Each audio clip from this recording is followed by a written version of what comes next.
Hey everyone, Carrie back here, Family eBiz. We are in the middle of a great series that will get you ready for 2024. Today, we're going to be talking about stress-free systems in your business for huge 2024 profits. You are running your business. And we have already talked about some things that you should be doing so that you can take a break from your business and be ready on January 1. The first is how are you planning for the whole year? Do you have your promotional calendar set up? Are you fully ready for Q1, quarter one? And are you going to actually enjoy your family? The other thing that we have talked about are sort of trade tools of the trade. How can you save time with certain tools? And most of the tools are free. We talked about that last time. I'm going into detail. Today, what I want to talk about is one specific system that I think can help you be stress free and make huge profits. It will actually save you time. You see, tools and resources can reduce your time in running a business, but tools and resources cannot run your business. A coach will not run your business either. A coach or a mastermind will guide you through strategic decisions. A coach may have huge paradigm shifts so that you're like, oh, I need to think that way. They usually encourage you to outsource because you're stuck in grinding it out and trying to do it all yourself. But when that coach comes along and encourages you to source, how do you do that effectively? Let's talk about a few scenarios because outsourcing can truly take away some stress. I know for a fact I have had BAs for 4 or 5 years, I guess. And I'm telling you, because they have a system and they can take things and run with it, it gives me the time to do the things that I truly need to do. But here's how most entrepreneurs and online business owners outsource. They read a report, they hear a coach, their mastermind says you need to outsource. So they buy a package of time, 3, 5 hours, and then reality hits. And all of a sudden you realize, I have time. I am too busy to work with a VA and my web designer. Oh my goodness, they keep asking me for the fifth time for the copy for their to put on that web page, and you haven't written it. So you just quickly type something up, and that page ends up being a failure because you didn't really have a system in place. You don't know what you're doing when you work with that web designer or with that VA that checks your email or with that social media expert that is taking care of all your social media. The worst case scenario is you just lose hundreds of dollars that you paid on a VA. Things came up, life happens, kids need you, and they actually really do. Another reality is you need to outsource. You need to outsource to create a strong business. You want a business that is consistently pumping out content, products, and emails that keeps everything flowing. But you're sort of trying to do that and your business isn't growing because you're treating it like an employee.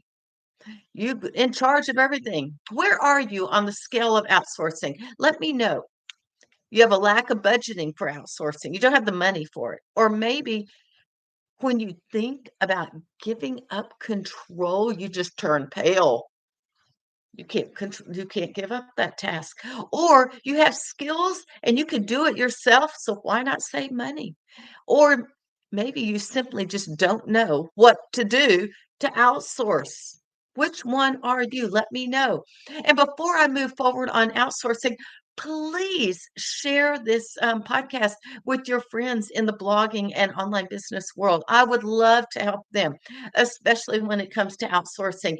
Give them some ideas on how to get started well and correctly so that they can outsource and save time and have a stress-free business. Share this. Just use the share link and you'll be fine.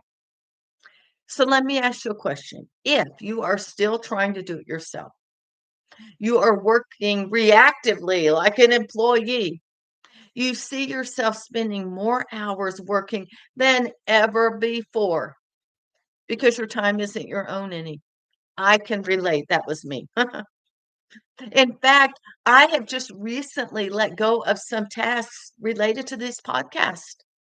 I decided a month ago that I was not going to go live anymore, that my time was more important on Mondays to actually take care of things to get ready and be more productive during the week. So I decided I was going to record all of our podcasts in both my homeschool business and family e-biz. But you know what that meant? That meant, yeah, not just me knowing the content and recording, but I needed a system, a procedure, a checklist so that my VA could take care of all the other things that happen after I recorded. This is what I call SOPs. These are your standard operating procedures. In order to do that, I have spent lots of time. I was researching keywords.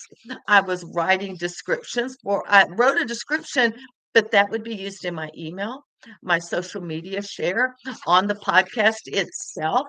But I was the one that had to come up with some of these ideas. In the long run, I realized that I would be saving time, but right now, at that point in time, it was taking me 5 to 7 hours. I was coming up with checklists, so Ross knew exactly what to do. But now I've already written it. Now I just record it. I give him my keywords and my description, and he runs with it. He knows where to share it. He knows what to do with it. He's got it taken care of. So, one thing, and it will take you some time in the beginning, is writing those SOPs, standard operating procedures. We talked a little bit about that last week. When should you start writing SOPs? Right now. You can use Trello. That's what I've been using for it because they are checklists, or you could use Google Docs, whatever works best. But Trello, what I like is I can type it all and then I can move it all around and put it in the positions and the order that I want it to happen. I use these checklists for annual events, launches of my courses, and bundles. Even though it's just me on some of those things, I put a checklist, my standard operating procedures. Many times I share them with Ross and he runs with it. But sometimes it's just with me because you have to know, sometimes I forget from February to the next February everything that I need to do. So Trello is a great source, and we'll put the links to all of this in the show notes. I also come up with weekly systems specifically for Ross, my VA. We have weekly systems for Gmail. He sorts through all of that, gets rid of the things that he can take care of, and then leaves me all the things that I need to sift through. We have a weekly system. Every week, I generally have new images for old blog posts that need to be shared on Pinterest and Tailwind. We have a 5 or 6 step process of what do you do with those images. And all he has to do is check it off and make sure for every image he does what he needs to do. That is an SOP, a standard operating procedure for my VA to outsource that. It's already been taken care of. I did that months ago. When I have a new blog post, which I am writing a few new ones for Family eBiz, there is a standard operating procedure exactly. What does he do with it? Where does he share it? Where does he share it first? What do we do with all of those things? Podcasts. I've already shared my podcast story, but there are SOPs, standard operating procedures, a checklist of exactly what to do. Actually, the podcast, there are 3 or 4 because what do you do in YouTube and Hello Audio? What do you do on Facebook? What do you do with emails so that we can share this in emails? There's like several checklists of exactly what to do. So that is sort of what we do. The other thing I do like about Trello is I can put due dates, and he knows exactly when I need something done. I need all 4, like last week, I gave him my homeschool podcast. I need all 4 of them done. I gave them to him on Thursday. I wanted them all, every part of it done by Wednesday. That means we don't have to deal with podcasts for 4 more weeks.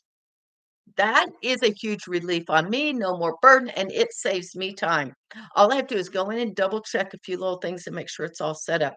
The other software that we use is something called Slack. Both Trello and Slack have free accounts, and we have a free account. Slack is great for communication, and so we will send messages back and forth and let each other know what's going on. Those are just a few things. Now, how do you decide? This is what I'm going to close with. How do I decide what I will do and what he will do? Here are just a few little guidelines. Number one, if it is just repeatable over and over and over again, like sharing a new image on Tailwind and Pinterest, he can do that. Setting up a new blog post. I write the blog post because it's the content from me and my heart and what I want to share and what I know my audience needs. So I will write it. He's not going to write the material. He's not going to record the podcast, but he can take care of all the details after that. He can make sure it's all set up correctly. We have our keywords. It's SEO well. It's going to be in Pinterest in the right places. We share it in social media in the right places. We send it out on email. He can do all of that. So if it is repeatable, that's what I send to my VA. If it is something that only I can do, like goals and planning, that is me. I'm not going to do that. Um, Writing content and producing content, that is me. And so that's sort of how I make a decision on what I can do and what I will hand off to my virtual assistant. Let me know what kinds of things you actually share and have your virtual assistant do. I would love to know what that is. Hey, if y'all have any questions about outsourcing and virtual assistants and that type of thing, let me know. Let's talk about it. Let's see how I can help you get to the next level by creating a stress-free business in 2024. Hey, thanks so much for spending time with me. I'm Carrie Beck with Family eBiz. We'll talk to you next time.